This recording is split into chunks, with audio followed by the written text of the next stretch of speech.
What's up, everybody? Welcome back to Twisted Life of TV. I am Poetry. You are here for another recap and review of Lost Season 1, Episode 5, White Rabbit. Let's hop right on into it because we're like a few weeks behind. So, we open up with this little young boy lying on the ground. Look like he just got monkey stomped, child. He looks over to the side because you could hear somebody getting beat up, and it's his companion getting wailed on. Just,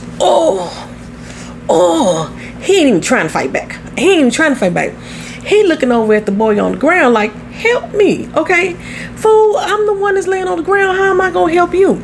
Anyway, the dude that's standing over the guy on the ground was like, if you run away now, I won't kick your ass.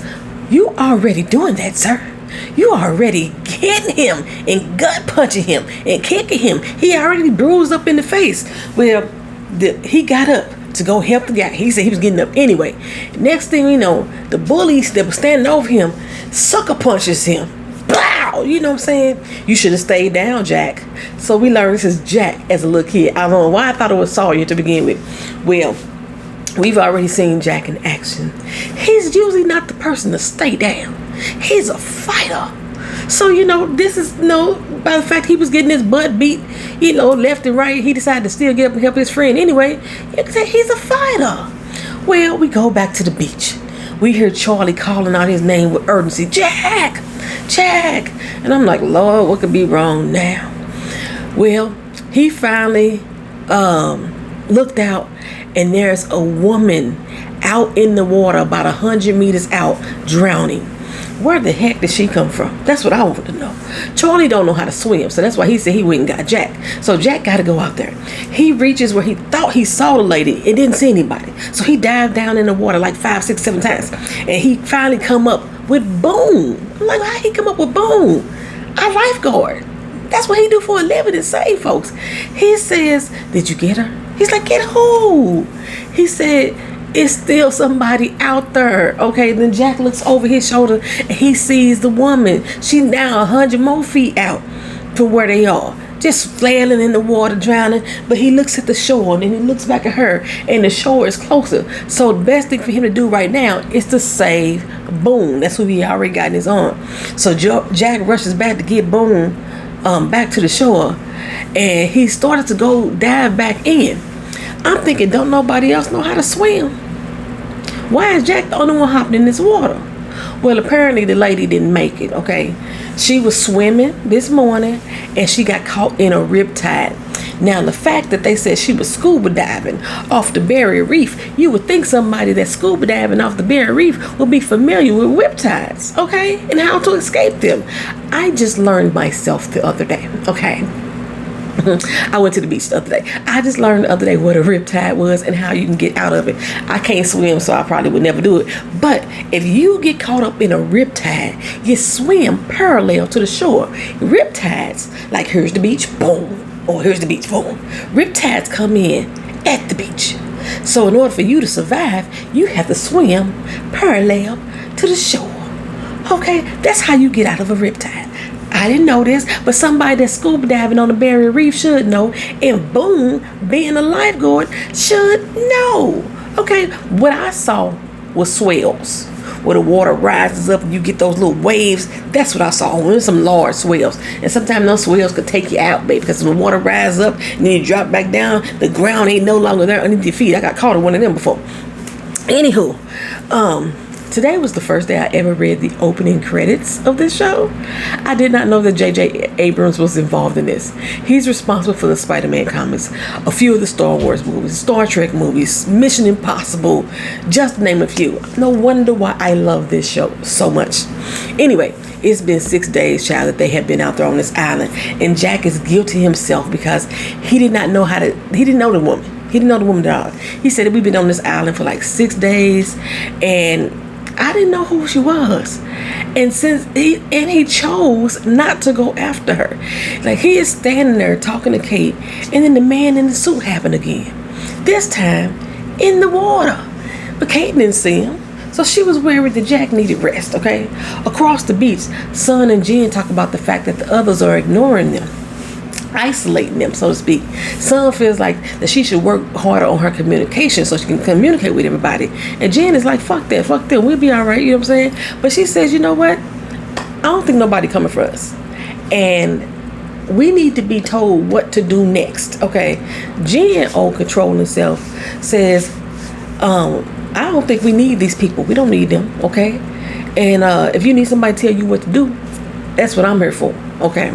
Well, Sawyer, his old cute, troublesome self, he done hocked some stuff from the plane, and he out there bartering with it, right? Shannon come over in need of some bug spray because the sand fleas out there turn her ass up. Baby, when I was stationed in South Carolina, those suckers were the worst. They are not the same ones that people eat, because I learned there's some type of crab in the ocean that people call sand fleas too. No, not these. Sand fleas are like little hungry vampiric ass gnats that dive bomb you and suck all your fucking blood out of it. You can kill them, and them motherfuckers will reincarnate and come back for more. I'm telling you, sand fleas is Anywho, he wanted $5,000 for this bug spray. He like, I know you good for a little rich girl. I know you good for it. Yeah, well, Hurley, he come tell Jack, look, we running low on water. People out here just grabbing water back and forth. Excuse me, because they figured that we was gonna get rescued. I got a tickle in my throat. Me. Okay. He figured they was gonna be rescued, but now we only got 18 bottles of water left, and we got 47 people. 46, because one died this morning. Anyway, everybody is feeling the heat too. Jack looked tired and worn out. Claire, she's over here sitting chatting with Kate, and she feel woozy because of the heat. No water is no bueno. Speaking of no bueno, you see how I'm choking because of this? This ain't water, this lemonade, but the same thing. It's water with lemons in it. Okay, so anywho, having ain't no water is not a good thing. Like, they should have thought about that when they went to go look for the food the other day. But it seems like everybody's dependent on Jack to have all the answers. And it's starting to really get to him. One more, what should we do? What should we do? What should we do? He gonna lose his shit. Well, we get back to young Jack, and he's at home after the fight. He has to come face to face with his father. And his father's like, why was you involved in a fight that ain't have nothing to do with you? The lesson he tried to teach him was shitty as fuck to me. He used the example of him not having compassion for his dying patient and being able to move on from it like nothing else, nothing had ever happened, like it's a badge of honor. Is similar to Jack helping his friend not getting beat up. Told him, don't choose, don't decide, and don't be no fucking hero, because unlike him, when he failed, he still rises, right? But Jack, on the other hand, not so much. He's just a fucking failure. You are no hero. So Boone now comes up and confronts him. Why didn't you leave me? Why did you leave me and go save her? I could have made it back. This is what I do for a living. Fool, because you was drowning. You wasn't saving her either. Boone is in his fee-fees again because his job is a lifeguard and he needed to be saved. How embarrassing for him. Asking Jack who appointed you to be Captain Save-A-Ho. Got him feeling like little hoe ass bitch ass damsel in distress. That's what he feeling like. The nerve of Jack to treat him like his fucking life matter. Well, I was trying to figure out, was you trying to die? Okay. Because you was saving her, supposedly. But you couldn't save yourself. Were you trying to die? Okay. While he being chewed out, sorry about that, y'all. My hand hit the damn mic. While he being chewed out, Jack sees the man in the suit again. He hightails it into the damn woods because he determined to get at him this time. And he found him there standing in the woods. He reached out to touch the man's shoulder, And when the man turned around and faced him, it was his damn daddy. It was his father. Jack is like, Dad? He sounded like a little kid when he said that. And then the man walked off again. Okay, so maybe Jack is going crazy. Maybe he drinking too much salt water. Maybe he getting a little bit too much sun. Something is wrong with Jack in this moment. Well, we go back to Jack and Jack mama telling him, you need to go find your damn daddy. He's not coming back this time.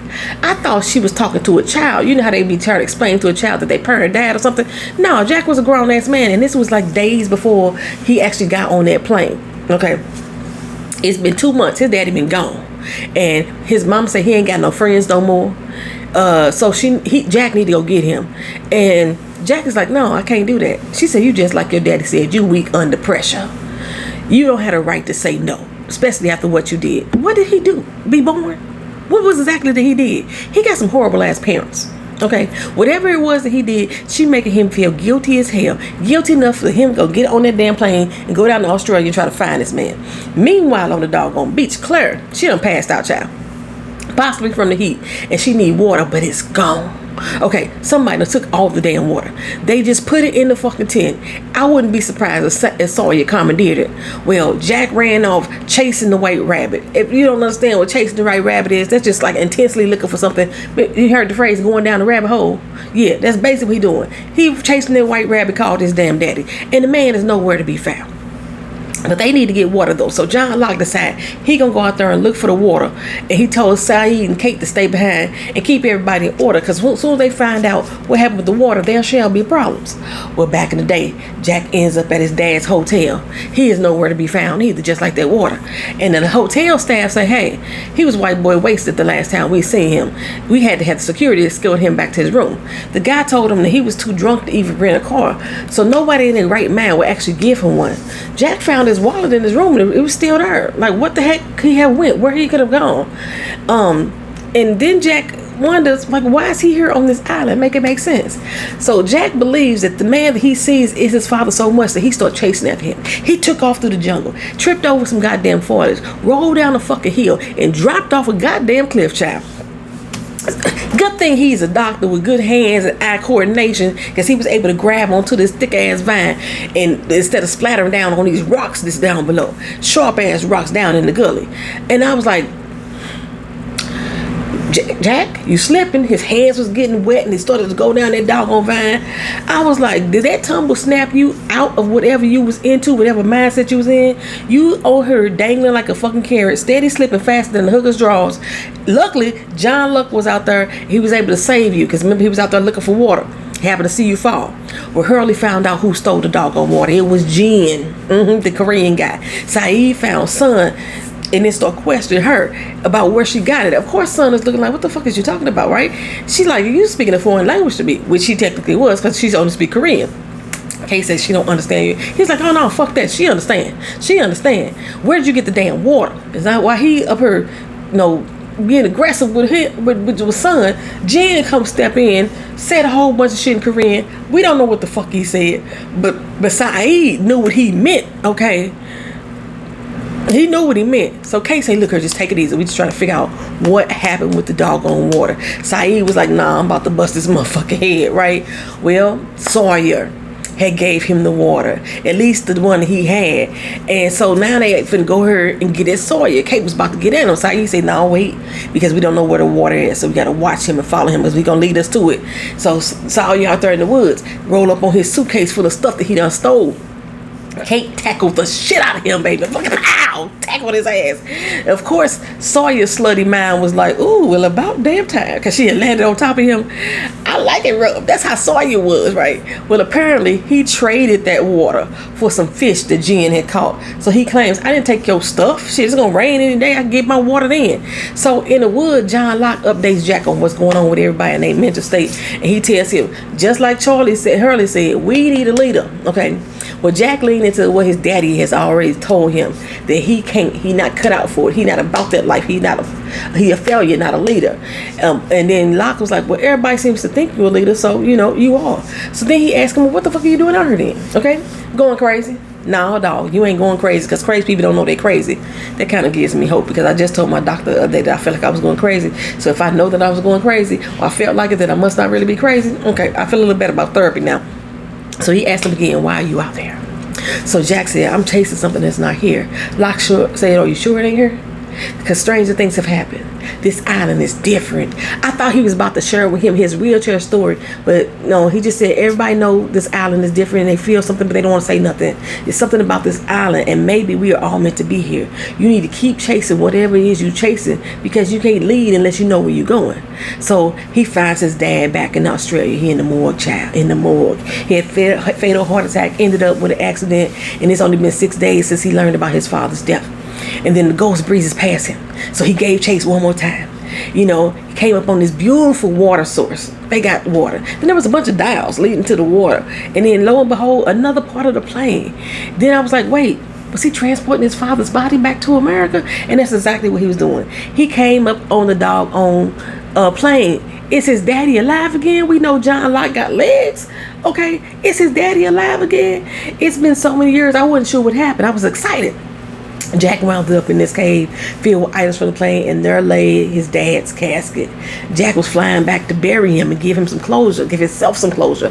But now he's standing there looking at this casket, unburied, without him even in it. His body is gone, child. The casket is empty. So Jack just started destroying that motherfucker. He gonna get his closure one way or the other. Back on the beach, Boone came up on 3 bottles of water and started to give Claire some. Charlie caught him doing it, like, hold up, where you get this water from? Toss his ass to the ground. Now Charlie is one of the weakest blokes out here, the scariest blokes out here, right? And he was ready to throw hands. I was surprised.